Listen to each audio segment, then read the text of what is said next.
merupakan pasangan pertama yang mendaftar di KPU TTS sebagai bakal calon bupati dan wakil bupati TTS. Egusem Peter Tahun, ST, MM dan Johan Christian Talo, SE, MM, telah resmi mendaftar sebagai bakal calon bupati dan wakil bupati TTS periode tahun 2024 sampai tahun 2029 di Komisi Pemilihan Umum atau KPU TTS pada Rabu, tanggal 28 Agustus tahun 2024. Usai melakukan pendaftaran di KPU TTS, kepada awak media, Egusem Peter Tahun menyampaikan terima kasih kepada pihak KPU yang telah menerima mereka untuk mendaftar. Epi Tahun juga menjelaskan bahwa perjalanan menuju perhelatan pilkada pada tahun 2024 sampai tahun 2029, awalnya telah membangun komunikasi dengan beberapa partai sebagai pengusung, di antaranya Partai Gerindra, Golkar, PDIP, Partai Demokrat, dan juga Partai Perindo. Namun dalam perkembangannya hanya ada dua partai yang mengusung, yakni Partai Golkar dan PDIP. Epi Tahun juga menjelaskan bahwa kedua partai yang kembali mengusungnya dalam perhelatan pilkada TTS tanpa mahar. Ia juga berkomitmen bahwa paket Tahun Talo sangat siap dalam mengikuti perhelatan pilkada TTS periode tahun 2024 sampai tahun 2029. Ia juga menjelaskan bahwa latar belakang keluarganya sudah matang dalam hal ekonomi. Karena itu berdasarkan tagline paket Tahun Talo yaitu, pilihan rakyat untuk melayani, akan fokus dalam melakukan pelayanan terhadap masyarakat. Epi Tahun juga menjelaskan bahwa jika terpilih kembali maka kepemimpinan 5 tahun ke depan akan lebih prioritaskan ke akses transportasi berupa jalan. Sementara untuk pendidikan akan dibangun gedung yang layak dan juga pembangunan SDM pada para tenaga pendidik dan juga berbagai pembangunan di bidang lainnya. Dan Bapak Ibu kita semua yang hadir pada sore hari ini, atas nama paket Tahun Talo mengucapkan terima kasih. Kami telah diterima dan telah mendaftarkan diri di KPU Kabupaten Timur Tengah Selatan. Dengan kami didaftarkan pada saat ini, kami akan mengikuti semua proses yang ditetapkan sesuai regulasi. Saya sedikit mundur ke belakang proses kami sehingga hari ini kami berada di sini, berada di KPU.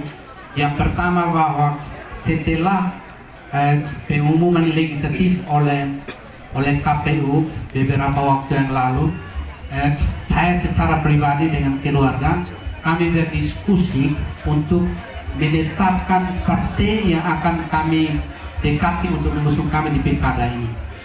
Ada 3 partai yang kami dekati, 4 partai yang kami dekati, yaitu PDIP, yang Golkar sendiri karena saya sebagai pengurus atau ketua DPD Golkar Kabupaten Timur Tengah Selatan, dan PDIP, Demokrat, dan juga Gerindra. Ada 4 partai besar yang kami dekati termasuk dengan Perindo sampai kami presentasi. Dalam perjalanannya seperti yang kita lihat bersama, dinamika begitu bergulir. Akhirnya PDIP mengakomodir kami untuk mengusung kami di pilkada kali ini. Dan juga saya sebagai incumbent, kami selama ini, selama kurang lebih 5 tahun kita membangun komunikasi relasi di beberapa partai. Walaupun di sana sini mungkin teman-teman pers tahu bahwa saya sering disorot oleh yang ini. Dia sorotan saya bukan berarti tidak suka sama saya, malah dia sorot sama saya berarti dia sayang sama saya. Kedua, bahwa kedua partai ini tidak ada mahar. Itu yang paling utama, tidak ada mahar. Tidak ada mahar. Baik itu Golkar, baik itu PDIP. Jadi jangan sampai orang di belakang bilang ada mahar, tidak ada mahar. Tetapi proses ini jangan naik turun ini kan tidak mungkin tidak ada kos. Tapi kita kelola sendiri, kita atur sendiri.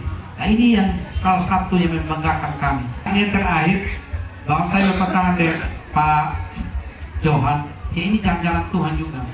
Pertama bahwa Bapak Pitalo setelah gubernur kurang lebih 30 tahun Pak Johan tidak ada di sini.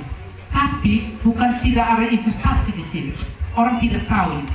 Pak Johan menginvestasikan sekian, mungkin kurang lebih 5 miliar untuk membangun SPBU di wilayah Selatan.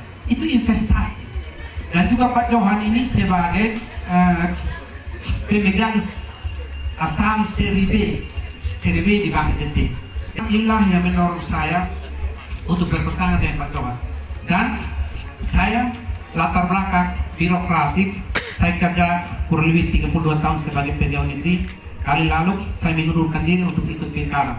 Dan hari ini ya, mau disebut incumbent iya, tetapi juga mau dibilang bahwa saya mantan bupati 2019-2024. Kami jeda sebentar ya untuk proses ini berjalan.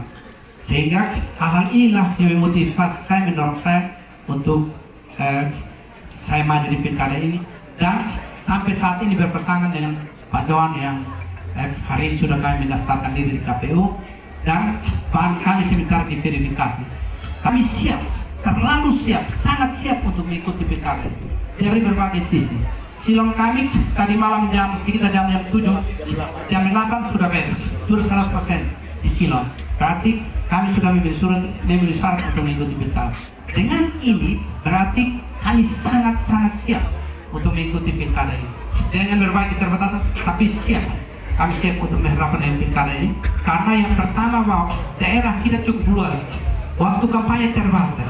Dengan berbagai keterbatasan ini, kalau kita tidak mulai dari awal, susah untuk kita menginformasikan kepada Bapak Ibu saudara kita yang ada di pedesaan di seluruh TTS. Hanya 2 bulan, waktu sangat terbatas. Tapi saya akan berupaya karena dengan Pak Johan kami ada potensi untuk bisa keliling. Nanti kami berupayakan untuk keliling seluruh wilayah Kabupaten Timur Tengah Selatan. Visi misi saya tidak jauh berbeda dengan yang kali 5 tahun yang lalu. Yang saya kedepankan betul-betul transportasi. Visi kami yang paling ini saya transportasi, tapi ada rentetannya. Saya itu pendidikan kita tahu bersama. Pendidikan kita tahu bersama, ada sekolah. Sampai sekarang teman-teman yang rilis lagi 30-an sekolah yang belum layak untuk disebut sekolah. Karena apa? Karena kita bangun sekolah, masyarakat bangun sekolah, tetapi tidak diikuti dengan dana. Nah, kita tahu kondisi keadaan kita. Hanya mereka ada keinginan untuk membangun, tetapi tidak ada cukup potensi untuk membangun fisiknya. Nah, ini yang berpengaruh. Dan kedua, yang saya lihat selama kurang lebih 5 tahun kita di pemerintahan itu ada dua, selain potensi daripada masyarakat yang ada, yang kedua masalah tanah. Tanah juga berpotensi sekali untuk tidak bisa proses lebih lanjut.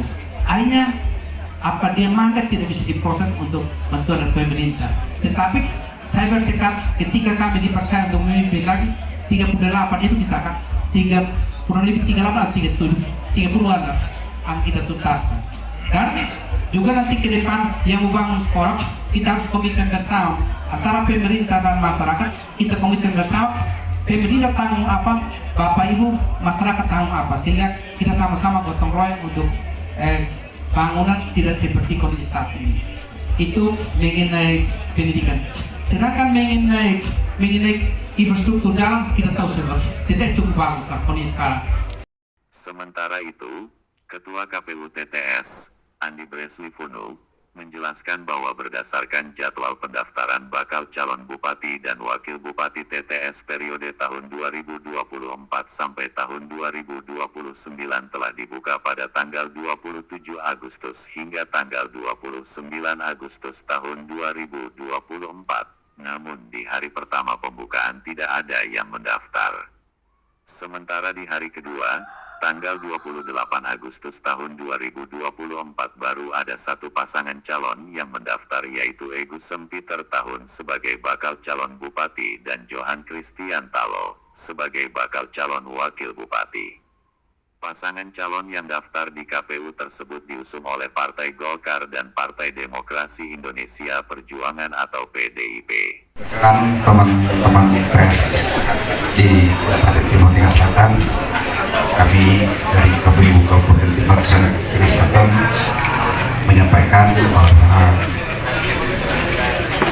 sejak jadwal untuk pendaftaran sesuai jadwal dari tanggal 27 Agustus sampai 29 Agustus. Hari ini tanggal 28 Agustus baru satu paket bakal pasangan calon yang mendaftarkan diri sebagai calon untuk bupati dan wakil bupati Kabupaten Timur Tengah Selatan di tahun 2024 ini, yaitu paket dari lulusan Peter tahun SMA, calon wakil bupati Johan Stiantalo SE MM, yang diusulkan dari gabungan partai politik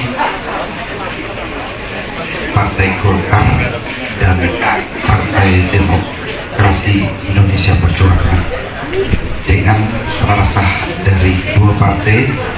Partai Golkar 27.749, Partai Demokrasi Indonesia Perjuangan 29.102, dengan total jumlah 56.851 suara sah.